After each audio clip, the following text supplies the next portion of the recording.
Good morning, everyone. Welcome to West Seattle by Streetcar, 1914 to 1940. My name is Taylor Roden, and I'm the Community Events Manager here at Historic Seattle. Our mission at Historic Seattle is saving meaningful places to foster lively communities.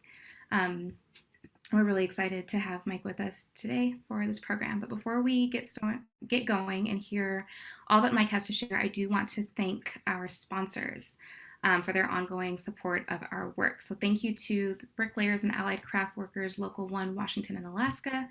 Thank you, Daniels Real Estate, the Greystone, and the Lodge at St. Edward Park. And thank you to Sellen Construction. And I also want to share with you all our land acknowledgement. Many of you know that we have been working on this for quite some time, and I'm excited that we finally are able to share this with you. So with that, Historic Seattle knows that our properties and our programs occupy the unceded traditional territories of the Coast Salish peoples. This acknowledgement is not a substitute for developing relationships with Indigenous communities, or for honoring Indigenous stories as we share our collective history, but it's the first step in recognizing the people whose land we occupy. So today, like I said, we're joined by Mike Bergman, a longtime transportation enthusiast who will share with us the history of the West Seattle streetcar system and its impact on public transit in Seattle. So really interesting. I had the privilege of getting a preview of this a couple of months ago. I'm really excited to hear it again and also hear your questions. So throughout the presentation, please use the Q&A to submit your questions, and then after Mike is done with the lecture, I'll field some questions, and we'll try to get to as many as we can in the time that we have together. So with that, welcome, Mike, and let's get started. Well, good morning, everyone. I hope I'm coming through okay. This is to West Seattle by streetcar. Electric streetcars were running on rails and receiving power from overhead trolley wire. They were the first main form of public transportation in Seattle, starting from the 1890s and running until the early 1940s when they were replaced by motor buses and trolley coaches. Seattle's streetcar lines started as private companies, which were eventually acquired by the city of Seattle in 1919. The city-owned streetcar system was known as the Seattle Municipal Street Railway. And as most Seattle residents know, West Seattle is a peninsula separated from the rest of the city by the Duwamish River. The first streetcar line in West Seattle didn't go downtown. It opened in 1895 as a short cable car line running from the Admiral District to a ferry that connected to downtown Seattle on Harbor Avenue.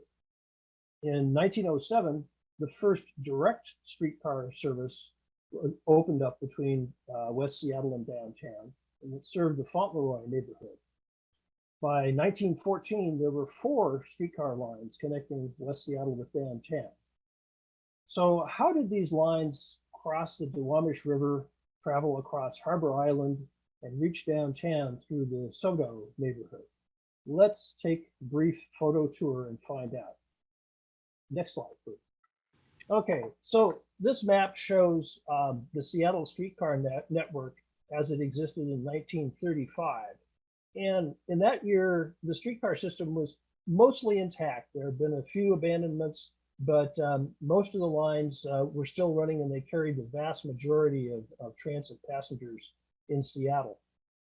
So if we look at West Seattle here towards the lower left portion of the map, there's actually 4 separate lines there that used a common path between downtown and Spokane Street. They came down First Avenue South at this particular point in time, went across Spokane Street, and then split into 4 different ends.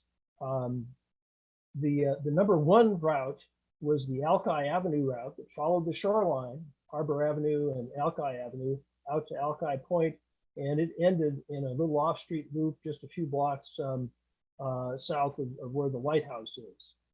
Route 2 went from Spokane Street out to Avalon Way and to the California and Alaska Junction, and then headed south to the Fauntleroy neighborhood and ended at what was then the city limits at Roxbury Street. Route 3 turned north from the West Seattle Junction and went up California Avenue to Atlantic Street. And that was actually kind of a remnant of that original line that connected the Harbor Island Ferry to the West Seattle Junction.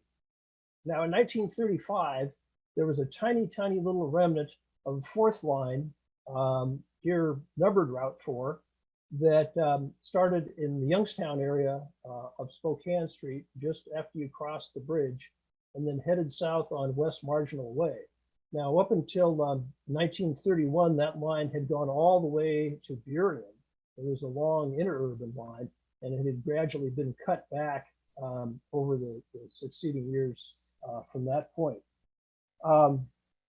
So we're going to cover the basic corridor that ran from the west end of Spokane Street to downtown Seattle in more or less geographical order. So this is the earliest photo in today's presentation. We're looking west from where Admiral Way, Avalon Way, and Spokane Street intersect. It's the earliest photo, and here you can see that Elliott Bay came into the area that's now all filled in, including the Nucor steel recycling plant just south of Spokane Street. The Spokane Street roadway is on a wooden trestle with the Alki streetcars running on a separate trestle right beside it, just to the left of the roadway trestle. In the far background, you see Pigeon Hill, which is a landmark, geographic landmark here that appears in many of these pictures. And about halfway to Pigeon Hill, there's actually a junction where the Alki line the Fauntleroy line branches off, goes down to the Youngstown Business District, and then winds its way up the hill to the West Seattle Junction. The tracks passing underneath the Spokane Street trestle in the foreground are steam railroad tracks serving a grain elevator on Harbor Avenue. They were not streetcar tracks. During the early 1920s, Avalon Way and Admiral Way were constructed to access routes to West Seattle. These new streets intersected with Spokane Street here at this location in the view looking north from Avalon Way. In the foreground is the new streetcar track on Avalon, which replaced the original steep and circuitous streetcar routing between Youngstown and the West Seattle Junction. So this is another view showing how track on Avalon Way in the foreground connected with the Alki line in the background. By the time this photo was taken in the late 1920s, automobile traffic on Spokane Street was starting to increase pretty dramatically. To provide more separation between streetcar and auto traffic, the city opened a new concrete viaduct for streetcars along Spokane Street in 1930. It ran from the Spokane Street Bridge over the Duwamish to Avalon Way. Here you see a streetcar using this new viaduct with a new motor vehicle ramp up to the bridge under construction on the right beside it. This was probably the most substantial part of the whole streetcar infrastructure that existed between West Seattle and downtown. The new viaduct included an elevated station to serve the community. The stairway to the station is shown here on the left, and riders made connections here between streetcars and buses that served the Delridge and Admiral neighborhoods. There is still a fire department station, a much newer one, occupying the site on the right where you see the hose drying tower there. This view looks west from the top of Pigeon Hill, pretty spectacular view really, to the completed Youngstown streetcar viaduct. You can see the elevated station and note how the tide flats around this section of Spokane Street are gradually getting filled in. There's a years-long process there to fill in those tide flats. During 1937, the Seattle mayor and city council decided to convert the entire streetcar system to buses and trackless trolley coaches. This photo was taken of the Youngstown streetcar viaduct during the summer of 1940 the last summer of streetcar operation before all the West Seattle streetcar lines were abandoned. So again, this structure here was only about 10 years old when it was abandoned. It was pretty unfortunate. We're shifting to the next segment of the route between West Seattle downtown, which is the crossing of the Duwamish River waterway between Harbor Island and West Seattle. The top map shows bridge number 1, a sturdy steel bascule bridge opened in 1924. Before then, both streetcars and motor vehicle traffic used a wooden swing span bridge just to the south of this bridge. The swing span continued in service for about 2 years after number 1 opened as a streetcar only bridge. But then deteriorating wood pilings in the swing span led to its condemnation by the city engineer. And city officials had to find a way very quickly to reroute streetcars to the new bridge. The result was this routing on the upper map, which required construction of new streetcar approach trestles and resulted in traffic conflicts as streetcars tried to merge with bridge traffic. The lower map shows the final streetcar track layout. By September 1930, bridge number 2, to the south of bridge number 1, was open just where the swing span had been before. Streetcars operated westbound on bridge number 1 and eastbound on bridge number 2, staying in the middle lanes and greatly reducing traffic conflicts. The new routing complemented the approach to the new Youngstown Viaduct completed in the same year and shown in those previous pictures. Note that the Northern Pacific Railway Bridge, which opened about 1908, is the one constant in both maps. It's still there today, now operated by Burlington Northern Santa Fe. This series of pictures kind of gives you a feel for what it was like during this transition that I was outlining in those maps. Here's the old wooden swing span bridge that crossed the West Waterway, looking southwest towards Pigeon Hill and West Seattle. Note the very narrow lanes and the streetcar tracks on the bridge. So all that traffic shared this right-of-way. And of course, the Northern Pacific Railway Bridge is on the left. Here, the photographer has turned around from the last scene we were looking at and is now facing east towards Harbor Island. After crossing the swing span, motor vehicle traffic used the ramps on either side of the streetcar trestle to reach the ground level at Spokane Street.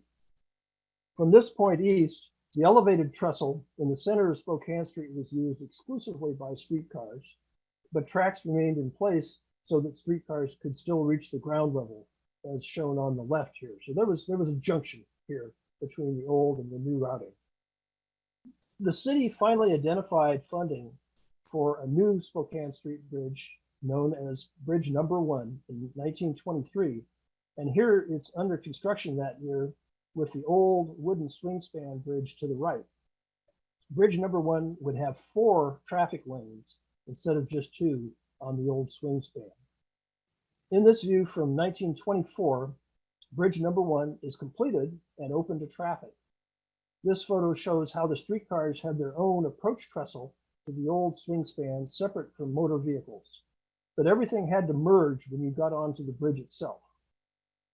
Okay, so by the time this picture was taken, the old swing span had been condemned. It had been taken down, and a new steel bascule bridge was being constructed in its place. In the meantime, streetcars had to have some way of getting across the Duwamish River. So here we have a downtown bound streetcar crossing underneath Bridge Number 1 on a temporary wooden trestle to reach the eastbound lanes of the bridge. So in this view, that same streetcar has entered the bridge deck from the temporary ramp on the left and is merged into the eastbound traffic. So you get a little bit of a sense here of the drama that must have ensued here when this merge maneuver took place, especially as traffic levels on Spokane Street were really growing a lot during the late 1920s. This photo shows a westbound streetcar on the bridge, turning left against oncoming traffic to reach the temporary approach trestle. Uh, like I mentioned before, the maneuver must have been something that really tried the patience of streetcar operators and really depended a lot on the courtesy of motorists to let the streetcars make their merge. It was intended as a temporary measure here until the second new bridge could be opened. So this photo, taken several months after the last one, shows bridge number 2 taking shape about where the old swing span once stood. So you can see some of the new piers going up here in this picture, and the temporary streetcar trestle on the left-hand side. So in this view, you kind of get a sense of the kind of traffic volumes that were coming across the Spokane Street corridor, even as far back as the 1920s. So here, a streetcar kind of struggles to merge with automobile traffic from the Harbor Island end. Obviously, the city was anxious to get bridge number 2 open, since all these mergers were both a traffic nightmare and a safety hazard. As soon as it was possible, crews installed a temporary streetcar track on bridge number 2. Here, the permanent track has been installed on the new bridge, and overhead line workers are installing trolley wire above it. And you can see the temporary track, which is just directly laid on the bridge deck. Obviously, the streetcars were running by themselves on the bridge during this period of time. So finally, both bascule bridges, number 1 and 2, were completed and in service. This scene shows them together with the Northern Pacific Railway Bridge. And basically, this was the way people got across the West Waterway from 1930 until 1978, when the bridge number 1 was hit by a freighter in an infamous disaster there that caused the construction of the current West Seattle High Level Bridge to occur. Streetcars crossed Harbor Island on an elevated wooden trestle in the center of Spokane Street, with the automobile traffic on the surface and unhindered by the streetcars, and the streetcars unhindered by the automobiles. This photo shows a westbound streetcar with downtown in the background. An elevated station served Harbor Island riders. The design of the station was, one might kindly say, was functional, but probably would not have won any architectural awards. This scene shows an eastbound streetcar stopped at the station. Harbor Island industries developed rapidly during the 1920s. The fill that created Harbor Island was pretty much complete by the end of the First World War, and a lot of industries were attracted to the area with its good water and railroad access. The Spokane Street trestle allowed streetcars to avoid delays and conflicts with surface traffic, including cars, trucks, and steam railroads. This scene shows a follow-away car headed towards downtown in the last year of service, 1940. I put together this map to show where streetcars operated on private right-of-way, that is, an exclusive right-of-way, during the 1920s. Streetcars ran on an elevated trestle on Spokane Street, then turned north on the alignment that is now Highway 99, where tracks dropped down to the ground level but continued separate from other traffic. As the line approached Holgate Street, it ramped up to another elevated structure, and that structure had 2 stations at Holgate and at King Street before dropping down to street level once again for the final time at First Avenue and Washington Street in Pioneer Square. The section between Spokane Street and Pioneer Square was known as the Railroad Avenue line, since it followed a street right-of-way with that name. Passenger stations were located at Harbor Island, Hanford Street, Holgate Street, and King Street. And they were, we have some pictures coming up that show some of those stations. In this scene, we look down from a pedestrian bridge that crossed over the tracks at the Hanford Street station. The Northern Pacific Railroad yards are on the right, and the Milwaukee Road Pacific Coast Railroad yards are on the left. If the camera had been put a little bit farther to the right here, you would have been able to see what's became the Sears building. Here, downtown is on the right, and you can see the funnels of ocean liners straight ahead. This elevated station in Holgate Street served several important shipyards on Elliott Bay. And worker access to these shipyards during World War I was one of the main reasons the elevated streetcar line was built. So as it approached downtown, the Railroad Avenue line made a sharp turn from north to the east, ramping down to the intersection of First Avenue South and Washington Street in Pioneer Square. This photo shows how the line was separated from automobile and steam railroad traffic. It was pretty much a straight shot here from Pioneer Square to West Seattle because of this facility. At first in Washington, the Railroad Avenue line joined the downtown streetcar network, which was quite extensive.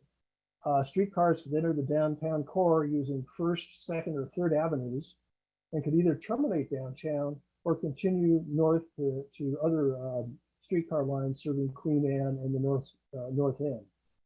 The Railroad Avenue line has kind of a sad ending. The elevated trestles were built hastily out of wood, and the city was prohibited from using tax money for even basic maintenance on this trestle. So much of the city streetcar infrastructure, including the elevated, was neglected during most of its life. By 1929, the trestle had deteriorated so badly that the city decided to abandon the section north of Spokane Street and build a short connection between the Spokane Street elevated and First Avenue South, where existing surface track on that street connected to downtown. In this view, you can see where the Railroad Avenue trestle has been truncated just north of Spokane Street, and a newly built section of the Spokane Street elevated drops down to ground level on the right. So this picture is taken from the intersection of Spokane and East Marginal Way. Even today, this is all covered over with overhead roadways that used to be electric railways. So this view looking west shows workers installing the connecting track between the Spokane Street elevated and the street trackage on First Avenue South. First and Spokane is the intersection here. By this time in late 1929, only the South Park streetcar line used the First Avenue track, and the Seattle-Tacoma Interurban, having been abandoned the year before, was no longer using it, since the Interurban contributed towards the maintenance of the First Avenue track, Interurban being a separate company from the city. The track was in reasonably good shape, but of course it was street trackage where streetcars mixed with other traffic, including automobiles and trucks. So I wanted to kind of sum up here to what happened and some kind of maybe missing pieces of information that are good to know. All West Seattle streetcar lines were abandoned by mid-1940, replaced by motor buses and electric trolley coaches. The wooden Spokane Street trestle was dismantled and replaced by the concrete and steel Spokane Street viaduct during World War II. The viaduct was designed exclusively for motor vehicles and had no special transit provisions.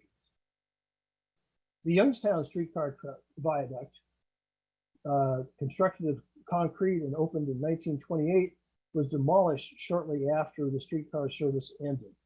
The Fauntleroy Way Expressway was built pretty much at the same location in 1965, and that connected the old Basque bridges with the intersection of 35th and Avalon. The Railroad Avenue elevated, which carried streetcars from Spokane Street to Pioneer Square, was abandoned in 1929 and dismantled almost immediately. Highway 99 now occupies the right-of-way of this elevated. From all of this, you can see that there's been a long troubled history of transportation between West Seattle and the rest of the city, illustrated most recently by the emergency closure of the high-level bridge over the West Waterway. And as we've seen, this is just the latest in a series of challenges over the years that have faced West Seattle residents trying to access downtown and other parts of the region. You know, in putting together this presentation, I was impressed by the amount of infrastructure that was constructed for the streetcars and the early recognition that separate right-of-ways for public transportation enhance both service and efficiency.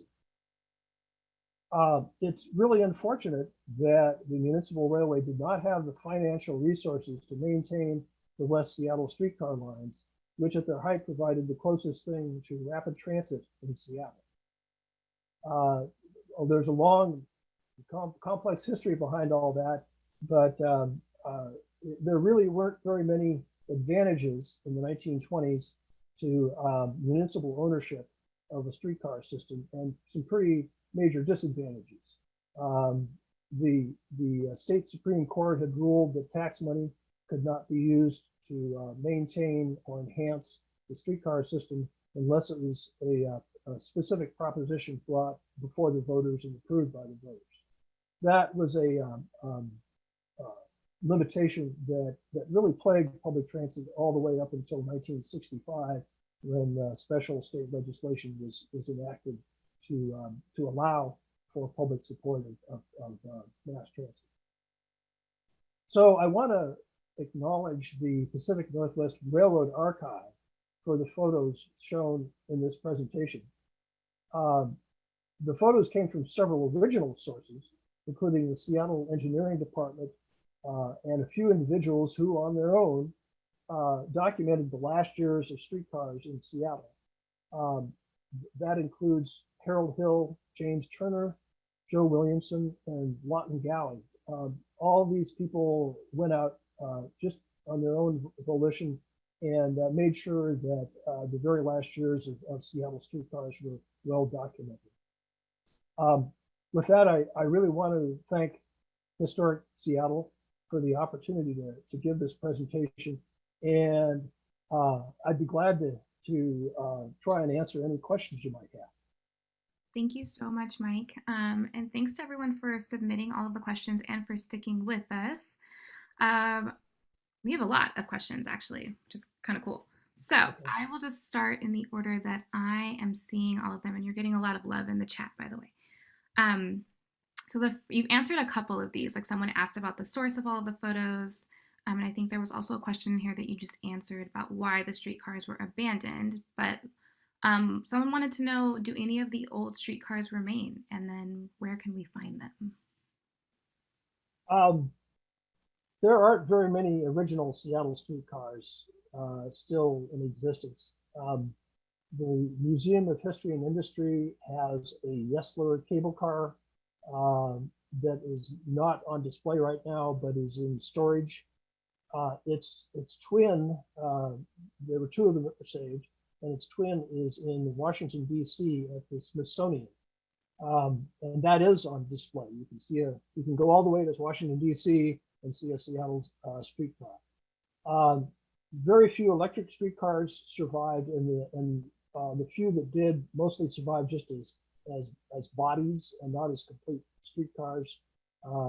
There is one in the ownership of the Metro Employees Historic Vehicle Association, which is a small burning electric streetcar.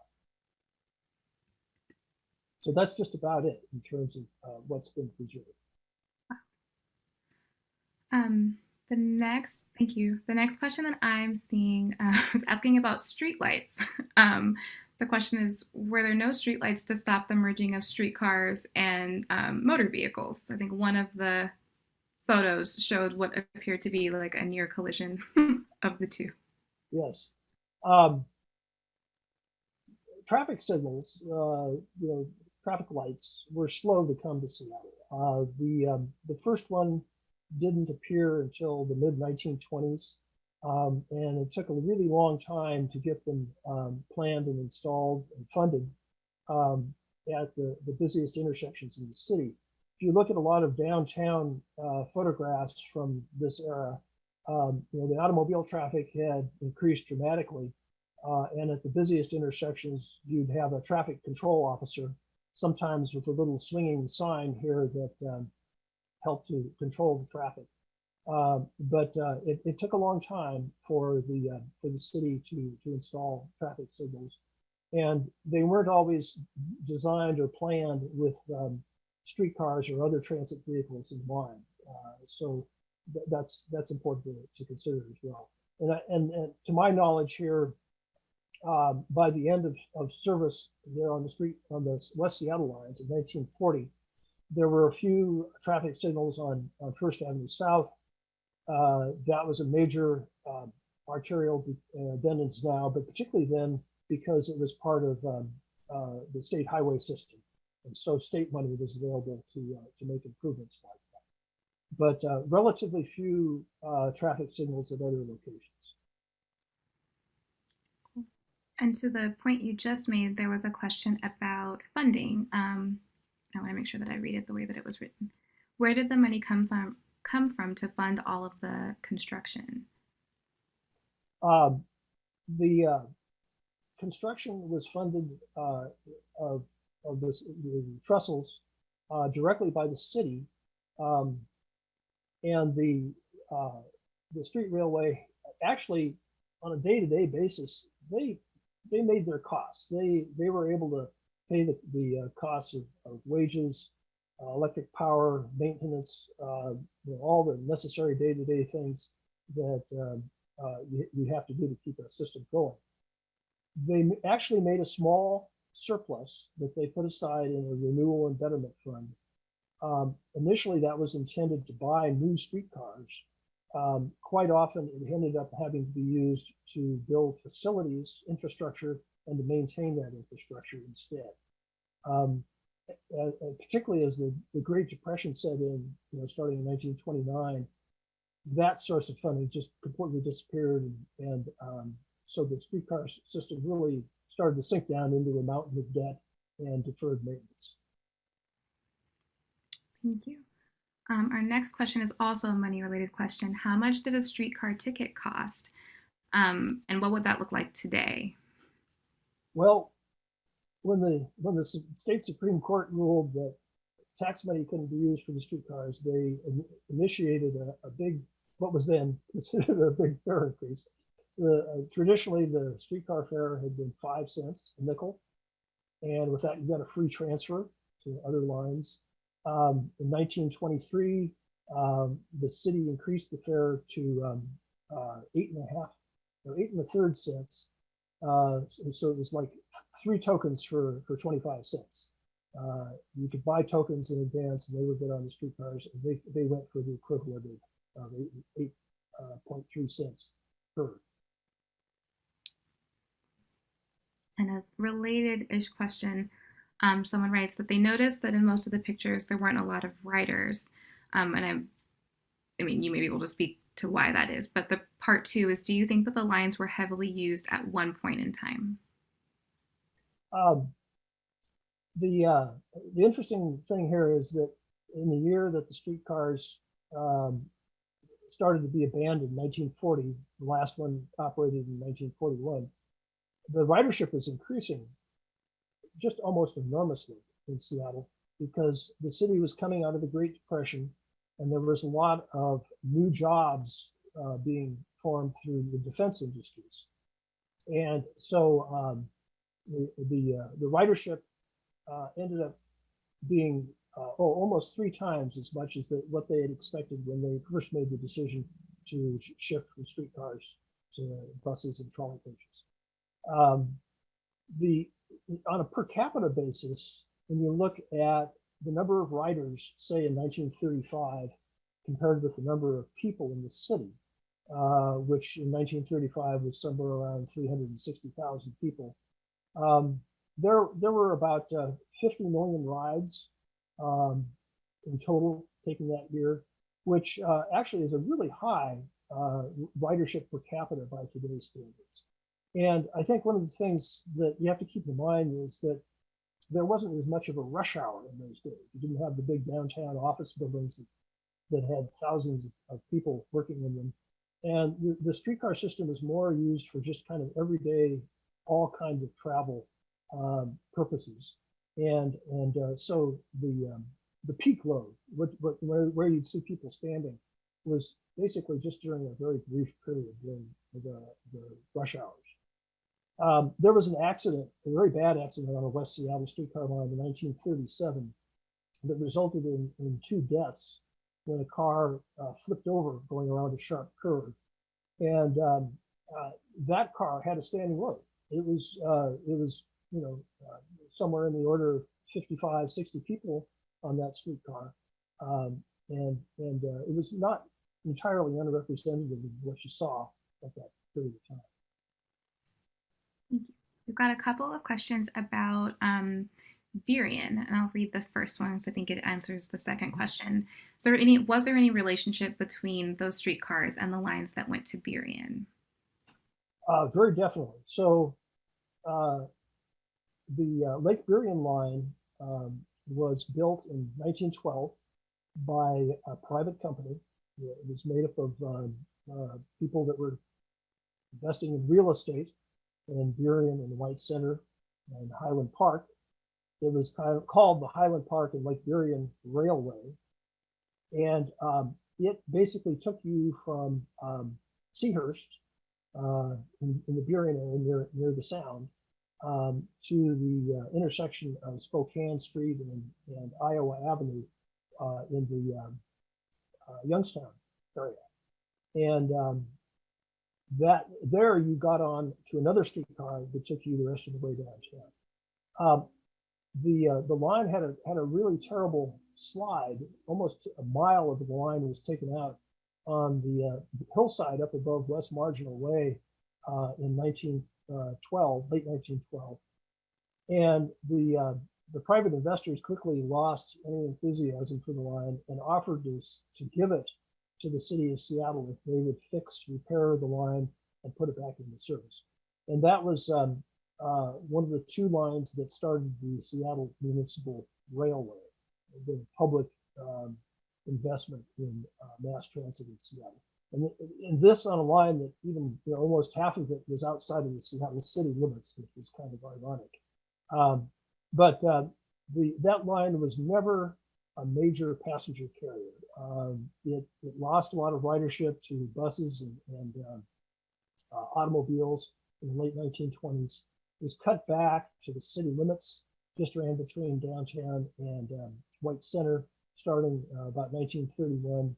And then there was another slide in 1933 that just ended service almost altogether, except for a very, very short little section, about a mile long, that served industries along West Marginal Way, and even that didn't last until about 1938. So it was kind of a long, troubled history of the Lake Burien line, but fascinating. Thank you. And we have so many. I'm trying to get to everyone. There's a question. Let me go back to the top. Oh, the difference between a streetcar and a trolley. Well, the term trolley is commonly used on the East Coast to describe what we think of as a streetcar. And that the term trolley came about because the very earliest electric powered streetcars had a boom with a wheel on it that went up and looked like a trolley, it looked like a grocery trolley that ran along the wire. And on the West Coast, I think in part due to the introduction of trolley coaches, trolley buses, there was the attempt to kind of make the distinction between a rail vehicle, a streetcar, and a rubber tired vehicle that might have had trolley poles on the top to get power, much as Seattle's trolley buses do. But we're not a rail vehicle. So throughout this presentation, I've used the term streetcar because really that was what most Seattleites referred to them as. And even today, there's new streetcar lines being built from time to time, and they're not referred to as trolleys. They're referred to as streetcars. Thank you. And then there are a couple of questions about the schedule. So one person asked, how often do the streetcar run? And then there was another question asking if the lines ran at night. All of these lines, with the exception of that short little west marginal shuttle, all of those lines had full-time service. They would start at 6 in the morning and run until after midnight, 7 days a week. And the service levels, I think by today's standards, were remarkably generous, particularly considering that even in 1935, in the midst of the Great Depression, most of these lines had at least an every 15-minute basic service, maybe 8 to 10 minutes during rush hours. And just due to the nature of the West Seattle geography, they shared a lot of common tracks. So routes 2 and 3, for example, both went from downtown up to the West Seattle Junction of California and Alaska. They were very carefully scheduled so that they didn't come together. You had basically a combined headway of about every 7 or 8 minutes throughout the day. The lightest line, other than the West Marginal streetcar line, was the Alki route, and that ran about every 20 minutes. Its basic service. So that's, when you look back, it was pretty generous service. The fare was reasonable, but the streetcars were old and somewhat decrepit. There was a question earlier about rolling stock. Was streetcar rolling stock manufactured here in Seattle? And then what happened to the rolling stock after the lines were abandoned? Most of the streetcars were built by what you might call national builders. There were several companies that specialized in building streetcars, and that lasted for many decades. St. Louis Car in St. Louis, of course, was a big builder of Seattle streetcars. Brill, the J.G. Brill Company in Philadelphia, was another major builder. There were a few streetcars that were actually built in the municipal railway shops in Georgetown, using parts from salvaged streetcars that had been scrapped or were in accidents. There were just a few of those, but there were established companies that got the majority of orders for new streetcars. Pullman was another company, major company, that built streetcars. They became really famous for building sleeping cars for steam railroads, but they also had a streetcar manufacturing subsidiary in Massachusetts. So those were the big three, I would say, and they all had examples of streetcars that were sold in Seattle. And I know we're close to our time, so I'll try to get to. There's so many questions, which is awesome. This one popped up, and I'd love to also hear your thoughts on this. And let me find it. As an expert, do you have a particular opinion or any insights on the bridge repair or replacement and the possible combining of the West Seattle Bridge with light rail? Well, first of all, I think the city's decision to repair the existing bridge is a prudent one. When you weigh all the considerations, you have to think about the cost of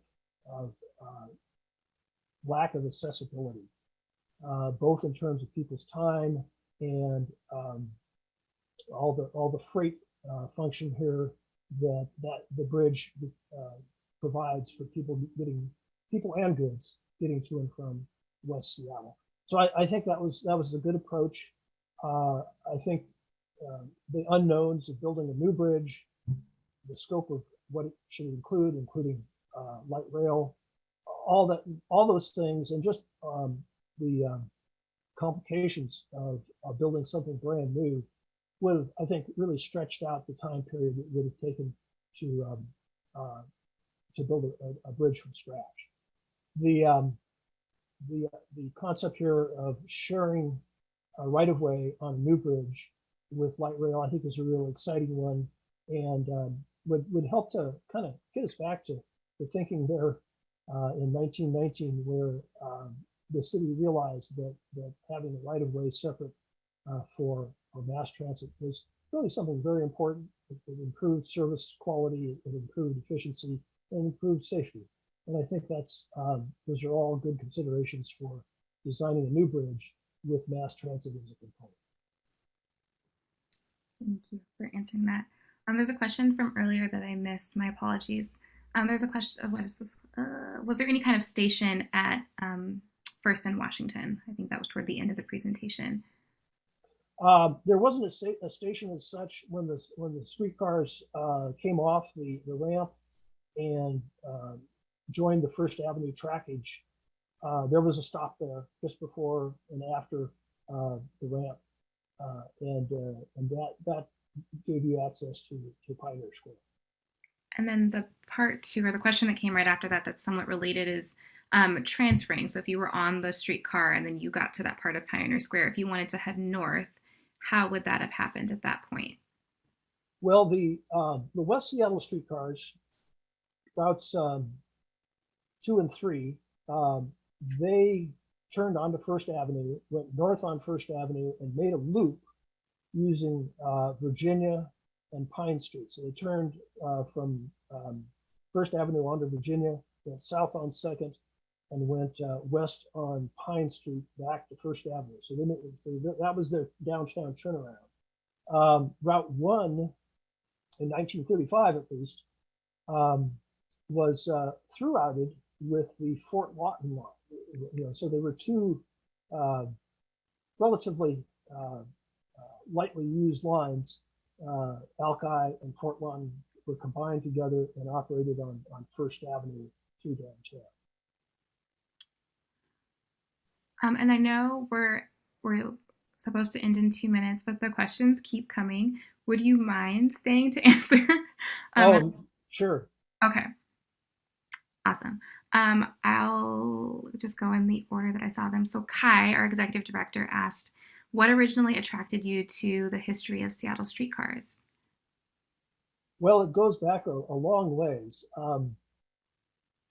When I was in high school,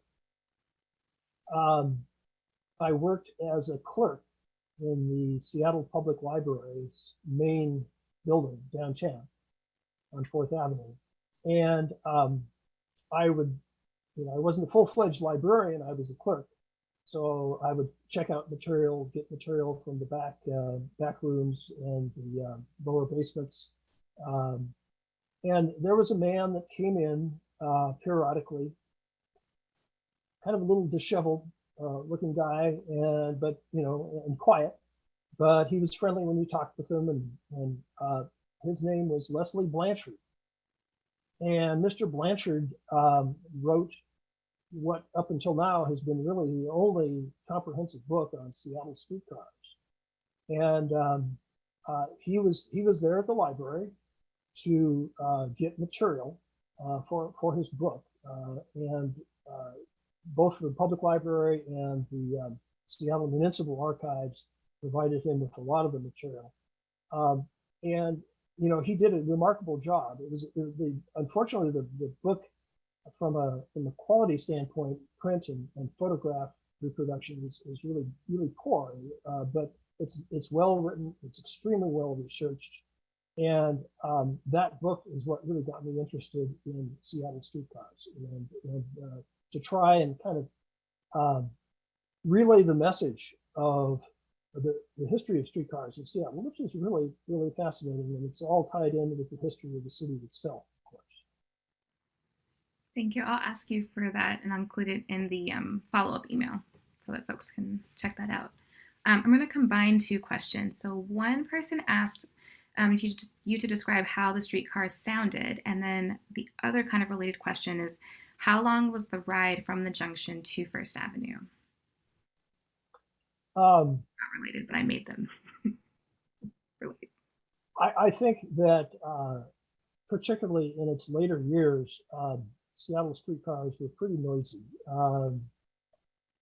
Both the track and the streetcars themselves had been the maintenance had been deferred, and there were a lot of joints, a lot of squeaks, a lot of side to side motion when you rode them. The Not having been born until well after the streetcars were abandoned, it's kind of hard to relate to it. However, there is one film called Rails to Rubber that was made in color in 1940, before the streetcars were abandoned, and they have some soundtracks showing what it was like, kind of from an audio standpoint, to ride the streetcars. I think it's somewhat because the film was made a little bit as a promotion piece for buses. It's important to remember that they probably picked some of the worst cars and some of the worst parts of the city trackage to make those recordings and films, but they probably were pretty noisy compared with motor buses, particularly motor buses and trolley coaches today. Thank you. Folks asking for recommendations for books and any of the content that Mike just talked about, I will share that in the follow-up email. So don't worry, we will get that to you. Okay. There is a question about buses. Speaking of buses, did the city also fund buses that succeeded the streetcar, and did the bus system adequately accommodate the rising ridership? Well, that's a really good question. The city took possession of all but one of the streetcar lines in 1919, and just a year later, they started a bus line, the city's very first bus route. The interesting thing here was that the political atmosphere that led to city ownership, municipal ownership, kind of was the philosophy that the streetcar system shouldn't be something that is just making a profit for somebody. It should be something that's providing a citywide service, like sewage and water and electricity and so forth, a utility. And it was clear that by 1920 thereabouts, that there were many parts of the city that were growing rapidly, a lot of new population, but they didn't necessarily have the means or the population density to support a new streetcar line. So the number of streetcar extensions that occurred after the city bought the system was pretty minimal. There were some extensions in the North End, in Ballard, and on the Beacon Avenue line on Beacon Hill. But the big expansion of service occurred starting in 1920 when bus service was introduced to Magnolia. And in the early years, all of the bus lines were feeders to streetcar lines. They didn't go all the way downtown. They took you to the nearest streetcar line where you connected to the service to downtown. And that way they got the most out of the very limited fleet. And gradually, the municipal railway added more buses. In a few places started replacing streetcar lines with buses. But mostly those buses were used to fill the gap where there was no streetcar service, but there was a lot of people and a lot of development. There's a somewhat related question. Someone asked, do you think the demise of the run to Burien was accelerated by the drawbridge at First Avenue South that encouraged automobile use? Oh, unquestionably. There were a lot of, once in the 1920s, it was clear that automobile manufacturers were turning out cars that just about everybody could afford, and everybody was buying, that governments at all levels, including city governments, kind of shifted towards their emphasis on building infrastructure for cars and trucks. New bridges, new highways, improvements to existing bridges and highways. That was all basically in full bore by the late 1920s. So yes, that was a time when mass transit was first really under a lot of siege. because prior to that time, it pretty much had a monopoly on intracity transportation. But with the introduction of automobiles, private automobiles, that changed pretty rapidly. And I'll just do two more. So there was a question about the Fauntleroy part of the system or the line. Like, was that part of the line used very often? There's a note that there weren't many houses built in the earlier days, and just kind of wondering how people used that. Was it more for leisure, given that it wasn't really a populated area of West Seattle at the time? Well, certainly it wasn't as populated as it is now. But the Fauntleroy line served the West Seattle Junction area, which even back then was pretty well settled. And there was a neighborhood that grew up right around the terminal of the Fauntleroy line called, interestingly enough, Endoline. And there are still some people that refer to the neighborhood as Endoline. And there's even a little cafe there called the Endoline Cafe, because it was close to where the streetcar turned around. And so the process of development in those areas was gradual, particularly after the city took over the system. But there were enough people, again, given that you needed a smaller population in those days to have an effective, well-patronized transit line, because so few people owned cars. And if they did own cars, they only had one. So there were a lot of people that used the streetcar system as the principal form of transportation. Thank you. And our last question that we'll take, by the way, you've answered like 25 questions. So thank you for staying over to answer everyone's questions. Could the old waterfront streetcars be integrated into Seattle's transportation system today? Well, that's a good question.